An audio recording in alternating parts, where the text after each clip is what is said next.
weight over the front wheels, increasing grip when steering and giving you sharper turning. Accelerating will transfer the weight back over the rear wheels, allowing you to get the power down. To flow through winding sections, use gas, braking, and steering inputs to move the car's weight around. Weight transfer is less distinct on loose surfaces, so you'll need to make stronger inputs to trigger the same effects.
Okay, slow down for the corner ahead, turn in, and give the handbrake a quick hit to tighten the line through the corner. For tighter turns, like hairpins, hold the handbrake for slightly longer, but be careful, don't overdo it or you'll spin. Weight transfer gives you the initial turning momentum, and the handbrake locks up the rears to start a slide. The pendulum turns lesson, we'll put this into practice.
When you get a flat tire during a rally stage, you have two options. Stop to repair it, or limp the car to the end of the stage. Sometimes driving it out is your only choice, like when you don't have a spare. And it may be faster to limp it home than to spend the time making the change. When you're driving with a flat tire, the car is going to be unstable and prone to understeer and oversteer. This can be especially problematic on two-wheel drive cars when the puncture's on a driven wheel, like when you get a rear flat on a rear-wheel drive car. When a tire goes flat, it loses its shape and it gets floppy. If you keep driving on a flat, the tire can come right off the rim or rip apart, which can lead to bigger problems. The faster you drive, the worse it is. There are a couple of signs to look out for that tell you you're driving too fast on the tire. First, you'll feel a vibration through the car that gets worse with speed. To help prolong the life of the tire, try slowing down to a speed that reduces that vibration. Second, a flat tire is noisy. That's because it's out of shape and it's rubbing in the wheel arch. Again, reducing speed can stop the noise and help keep your tire from breaking apart.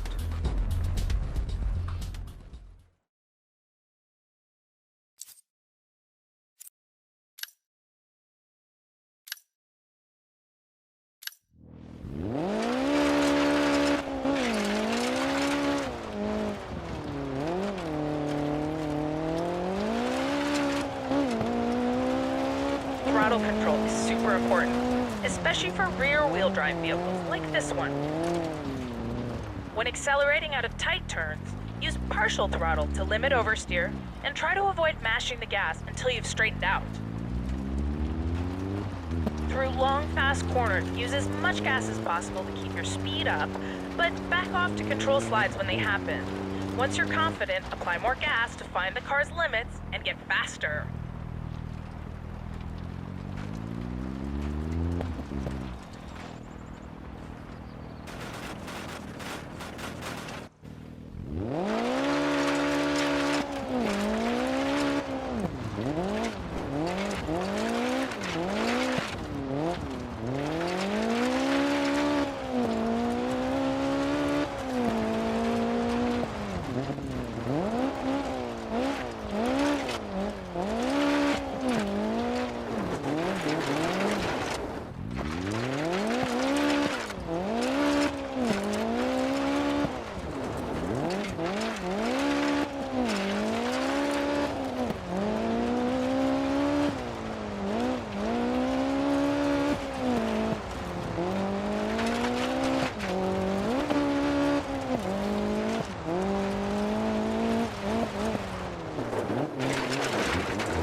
When you're trail braking, you want to release the brake while you're adding steering.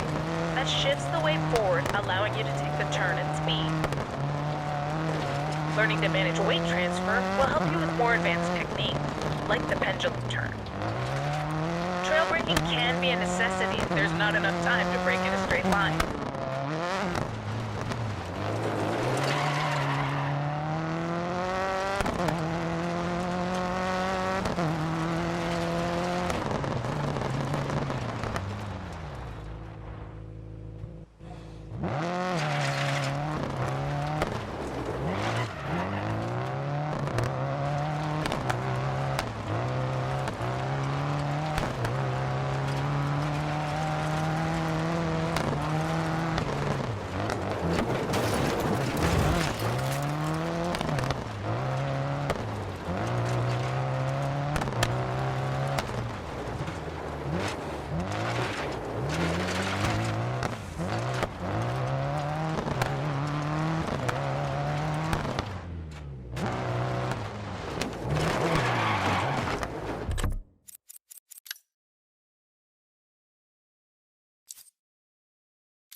When you're trail braking, you want to release the brake while you're adding steering.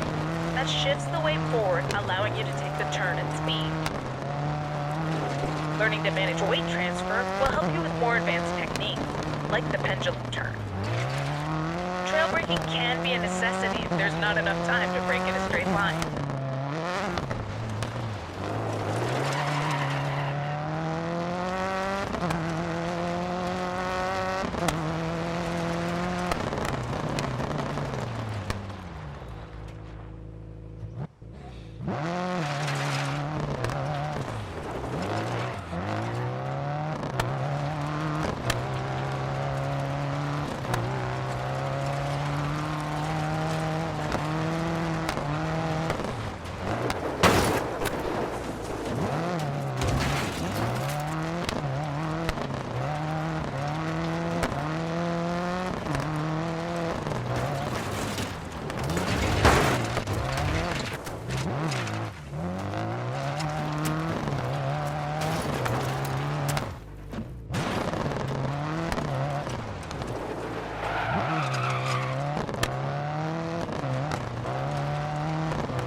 pendulum turn here, steer away from the corner, brake, and then countersteer sharply into the corner and hit the gas. This throws the weight across the car, allowing a quick change of direction.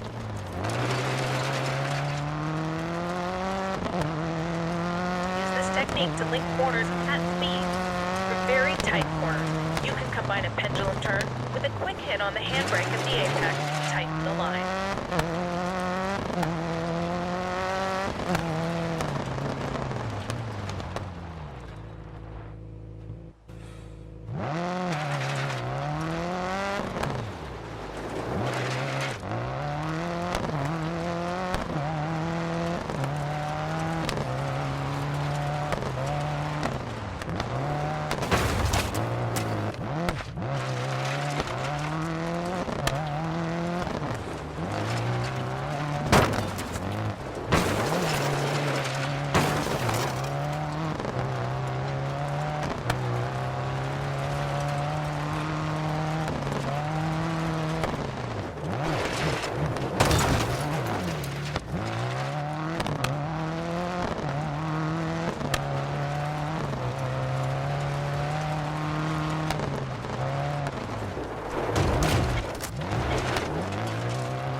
Mastering the start is an art all in itself.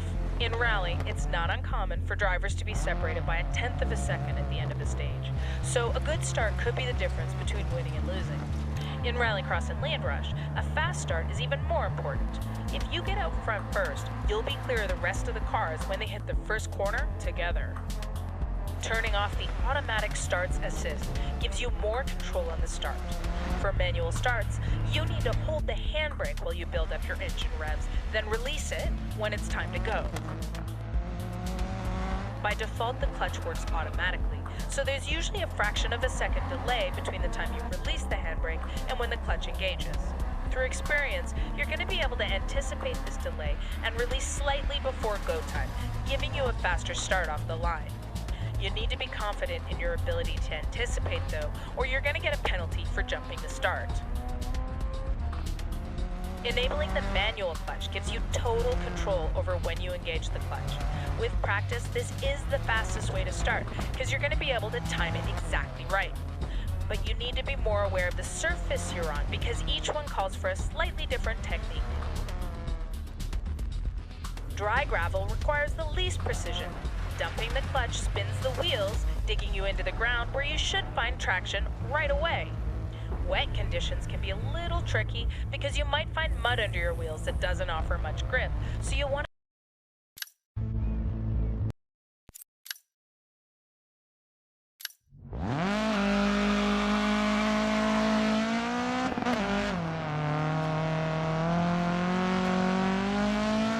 on long straightaways like this, climb up through the gears to get the fastest speed possible. For long sweeping turns, downshift before you turn in. Take the next two tight turns in first, accelerating into second between them. Timing your gear changes is critical. Watch for wheel spin, don't shift up too soon. Work your way back up the gears, shift down for the first turn, and again for the next one. When you've got better traction on a paved